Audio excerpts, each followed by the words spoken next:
Not only were games made for the consoles, but also books. In 1995, 2 books were published by Penguin Books and written by Jamie Thompson. First of these books, The Cyber Warriors, brings you into the world of Eternal Champions. You play as a new recruit of the Eternal Champion. The Overlord has dominated humanity and is replacing it with cyberclones that are under his control.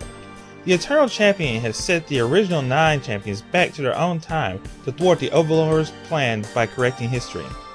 The Overlord alerted this, and now he sent his own cyberclones of the champions to replace the originals so he can set history back to his plan.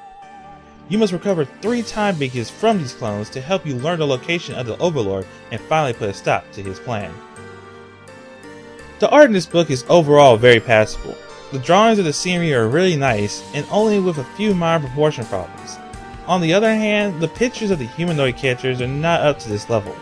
While all the characters have a comic book look to them, the level of this has been taken to the extreme. The artist really only seems to be able to draw male characters in one way. Characters are sometimes drawn in positions that are impossible for people to actually do in real life. You can definitely see the influence of Marvel with some of these characters. There's also a number of smaller pictures to break up the sections of text, and these are nice too. This book follows a format most akin to the Lone Wolf series of books, where you read a numbered section and follow its instructions. You have a character sheet where your attributes, fighting style, and items are recorded.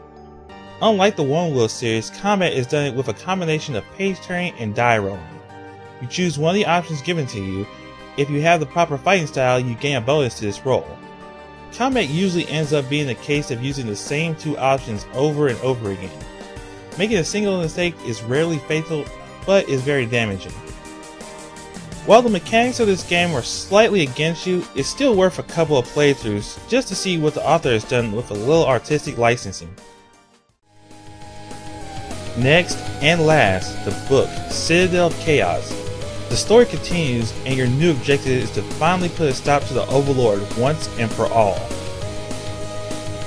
You may bring your character from the previous book, or just make a new one. The Eternal Champion has made you Chief Commander of the other champions, and all of you must try to infiltrate the Citadel of Chaos and stop the Overlord. The champions split off into groups of 3, and you must choose which team to join.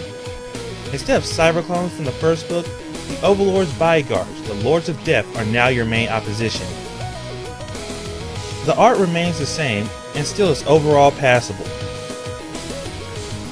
This book uses the same format as the previous one, but now there are more options in combat, so it doesn't make it as repetitive. Also, there's a better description of the battle, which helps in choosing the best tactics to defeat your enemy. Since there are 3 different paths to choose from, and each of these paths has many different paths within, this greatly increases the replay value of this book. More items were added, and these are very useful in solving some of the various obstacles in your way. Also, your inner strength abilities can aid you outside of battle as well. The final boss battle makes for a unique and memorable battle. It will probably take 2 to 3 hours to finish the book, but it has a very high replay value. Overall, this is a great improvement from the previous book, but unfortunately, it was also the last book as well. Eternal Champions had a lot of popularity and was slated to expand to other media, but those didn't come to pass. A final installment was to be made for the Sega Saturn, but Sega wanted to concentrate more on its newest fighting game, Virtual Fire, and felt that they only needed one first-party fighting game. So the Eternal Flame was not so eternal and was slowly extinguished. Well, this concludes this multi-part review of the franchise, and I hope you enjoyed it. Later days.